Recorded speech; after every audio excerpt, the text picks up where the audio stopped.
Origin Unexplained. Hello, welcome back to Origin Unexplained, and today we're going to dive into something I love. Crystals. And I don't mean the typical crystal stuff. We'll get on with this. This isn't your typical crystal fluff piece, okay? We're not here to talk about setting intentions under moonlight or decorating your shelf with pretty rocks. Today, we're diving into the actual energy behind the crystals and stones, the real science, the structure, and why they matter. And then, once you know the basics, you can get into anything and everything after, right? So now I'm in my neck of the woods here on this one. That is my thing. I've always been into crystals and stones, and I've got an extensive collection. But more than that, where I live is literally part of the Herkimer Diamond Mines area. This land is charged, guys. It is charged. Yes, it is. These aren't just stories passed down. What we're talking about are experiences and stuff even here where I live, where high-frequency stones are a part of the actual ground beneath our feet. So let's go beyond the woo. Let's break down the frequencies and the conductivity and why your body actually reacts to these stones the way it does. We're going to get into some bizarre stories a little later. Things that have left people truly mystified. Stories like the pyramid under the water with a crystal ball inside, and other cases that defy logic. But first, we're starting with the science. So as I said, I live near the Herkimer Diamond Mines. And the land around here is full of Herkimer diamonds, and this whole area has them running through it. And quartz just happens to be one of my favorite stones. So let's get into the piezoelectricity with stones. This is the part that most people skip over, but it's the key to understanding how crystals actually work. So when you have pressure and it's actually applied to a quartz, it generates an electrical charge. It doesn't matter if it's squeezed or struck or vibrated, the response is energy, okay? That's not just spiritual talk, it's measurable. Quartz is used in watches, computers, and even ultrasound machines because it holds and transmits frequency with precision. Basically, everything electronic. This isn't magic, guys, it's mechanics. Crystals and stones aren't just pretty formations, they're structured energy systems. Every mineral on the earth is built from an atomic lattice, meaning its atoms are arranged in repeating in geometric patterns, if you're into sacred geometry. Anyway, that structure determines how it vibrates, conducts, and stores energy. So a crystal's internal symmetry defines how energy moves through it. Quartz, calcite, and tourmaline all have unique lattice structures that respond to different types of pressure, heat, and electromagnetic fields. Most stones act as natural frequency stabilizers because their atomic patterns remain stable over time. They influence surrounding energy fields like tuning forks or the environment, things like that. This is why crystals are used in technology. They regulate frequency. Certain stones regulate it. The same piezoelectric and pyroelectric properties found in quartz exist in varying degrees across other minerals as well. But tourmaline generates an electric charge when heated or when it's cooled. Hematite interacts with magnetic fields. Even obsidian, though technically volcanic glass, absorbs and grounds energy because of its dense molecular structure. Quartz specifically vibrates at a very stable frequency. A quartz crystal used in electronics vibrates at exactly 32,768 hertz. That number isn't random, it's precise.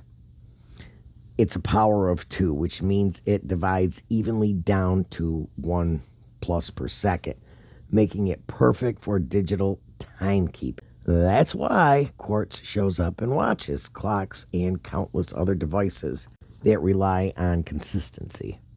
The stability of that vibration is what makes quartz so valuable in both science and energy work. It doesn't waver. It holds its tone. Crystal quartz singing bowls, right? Now, to be clear, 32,768 hertz is not the highest frequency a stone can hold. It's simply the most exact and measurable when it comes to technology. So quartz is prized for its reliability and precision. Other stones may resonate at higher vibrations in their energetic sense, but those aren't measured in lab hertz, like phenocite, for example. That's considered one of the highest vibrating stones on the planet. Many people describe it as working beyond the physical body and touching consciousness itself, whatever. Moldavite, Dambarite, Selenite, and Herkimer diamonds belong to that same upper range. Their frequencies aren't charted by machines, they're felt, and anyone who is sensitive to energy knows the difference immediately, and believe me, you will know immediately. Now, shape and size matter too. Okay, a raw stone has wild, unfiltered energy. So if you guys want to kind of picture that, like, those balls that you put your hands on where the electric goes and touches your fingertips through the glass. That's what you get with energy from a raw stone, unless it's shaped or whatever, and then it's different. So a polished sphere radiates it evenly in all directions. A wand shape channels it like a beam. In clusters, well, just like I said, in the raw form, they are scattered outward, electric and chaotic.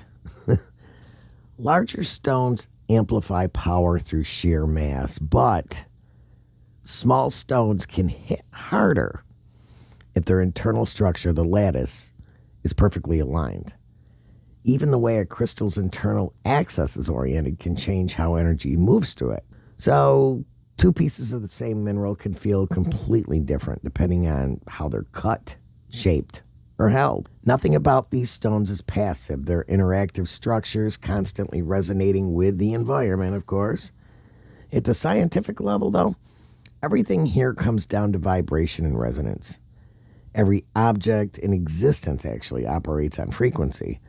The human body included. Our cells communicate through bioelectric signals, and our hearts produce measurable electromagnetic fields, and our brains emit constant waves of frequency. Especially when an unstable crystalline vibration comes near an unstable one in, say, a stressed nervous system or a disrupted field. The stronger frequency influences the weaker one. That is called entrainment. It is not mysticism, guys. It is physics. That's why people often feel calmer, clearer, or more grounded when holding a certain stone. The crystal isn't giving you its power. Your body is responding to the stability it offers. It's kind of like two tuning forks, strike one and the other one begins to hum in harmony. Yeah. Ancient cultures understood this long before modern science even gave it a name. So now we can finally see what they sensed, that these formations aren't just beautiful remnants of geology. They are precision-made conductors of the planet's memory, perfectly tuned to echo the pulse of life itself. So when pressure, vibration, or heat is applied to certain crystals, they do something remarkable. They generate an electrical charge, and this is the piezoelectric effect in motion. It's not a theory, it's measurable science. Tap a quartz crystal and you create a pulse of energy, all right? I don't know if you guys know this, but if you rub them together, they'll cause a spark through them and light right up. Squeeze it, and electrons shift inside its lattice. That internal movement of charge is what powers devices like microphones, ultrasound machines, and, of course, quartz watches. And every strike vibration translates to energy. It just does. In nature, this is the same reaction that occurs constantly. Earthquakes, tectonic shifts, even thunder. They send waves through the planet's crystal layers, releasing a subtle electrical field that actually ripples through the Earth's crust. It's a global symphony of vibration, and crystals are the instruments keeping the rhythm. And that's why I always say you break a crystal or whatever, go dig up the ground and put it back in the dirt. Now, with that foundation laid, we can talk about where this gets even stranger. All over the world, there are reports of stones and crystal structures that defy explanation. Now, I'm going to only get into a couple today, but God, I could write a book on this. But one of the most mysterious lies, or did lie, beneath the waters near Bimini in the Bahamas. So, divers there found massive blocks forming in what's become known as the Bimini Road, a submerged formation that many believe could be the remains of an ancient civilization, possibly even Atlantis, but don't they say that about everything under the water, right? But what catches researchers' attention most isn't just the shape of the stones, it's the energy readings around them. Stories circulate about an underwater pyramid in that region, and that is topped with a giant crystal sphere or orb that pulses with magnetic and electrical anomalies. So some divers claim their instruments shorted out near it. Others have described an unexplainable hum or vibration in the water, something alive, resonant, and ancient. So in the late 60s and early 70s, Ray Brown, sometimes listed as Dr. Ray Brown, was diving off the coast of the Bahamas, and that's in the waters somewhere near Bimini and the deep drop-off known as the tongue of the ocean. One version of the story says he was about 100 miles east of Bimini, near the Berry Islands, and this is according to Brown's account. During a dive, he came upon what he believed to be a polished stone pyramid underwater. He described a structure with a many-faceted mirror-like surface rising out of the sands, but partially buried.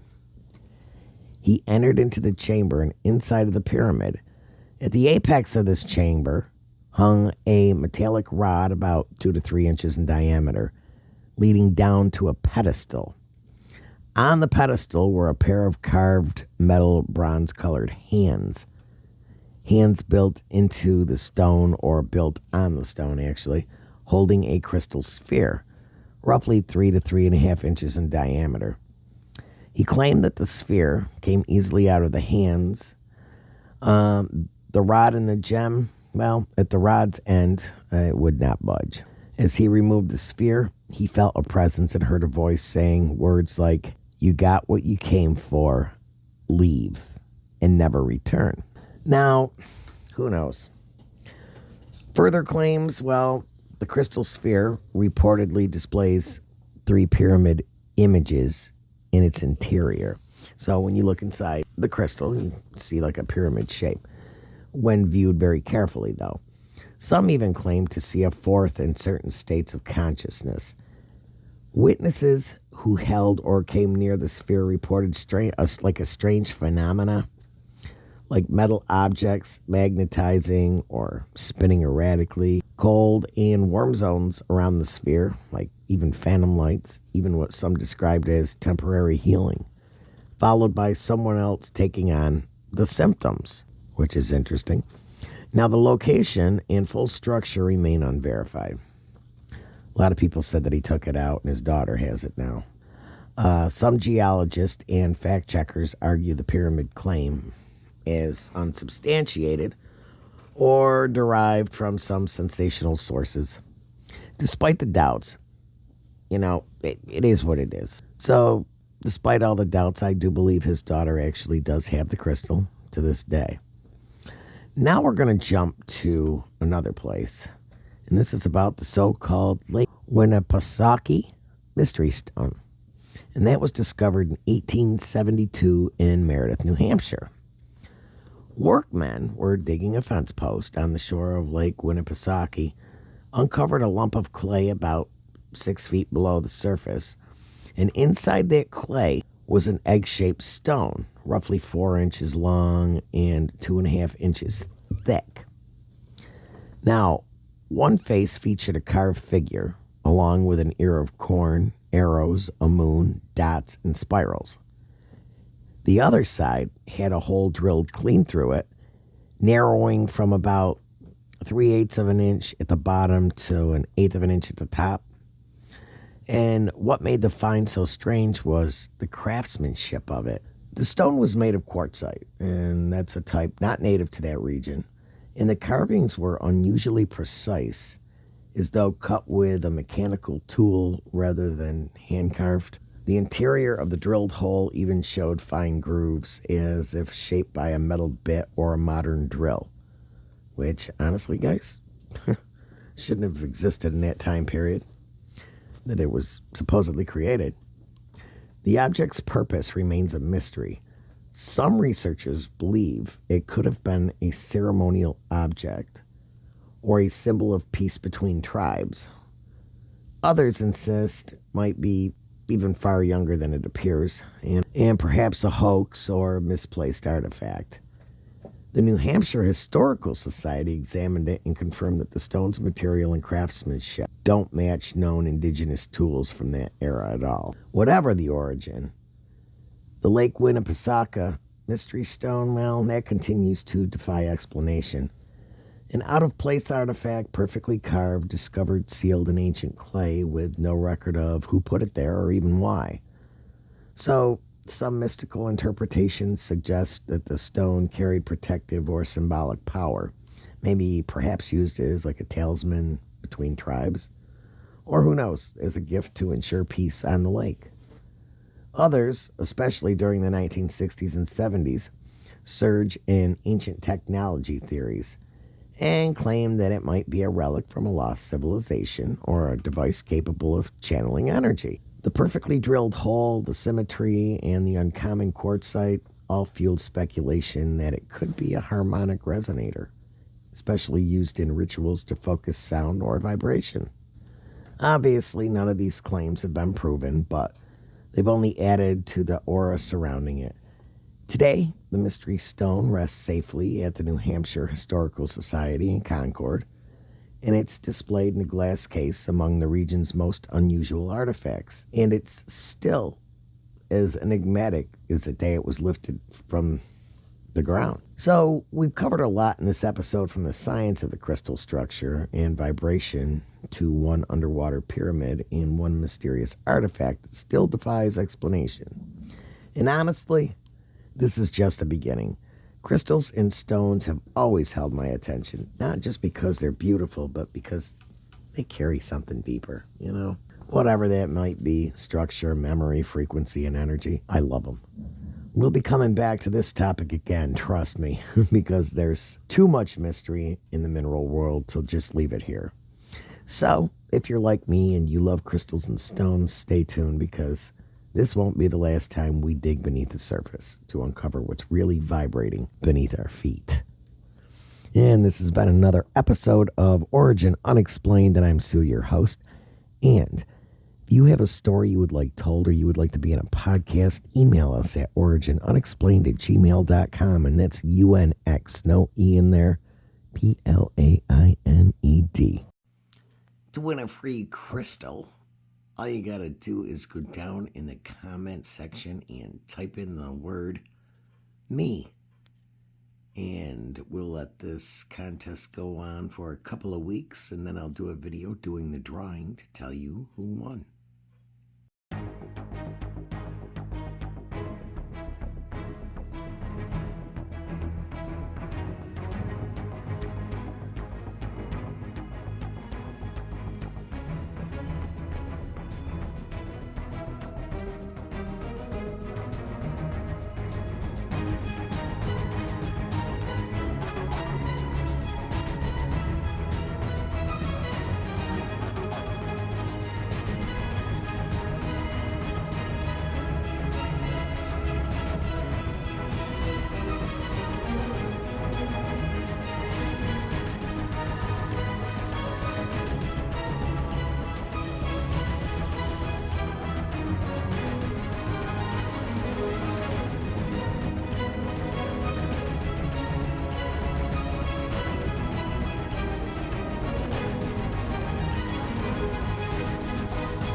Origin Unexplained.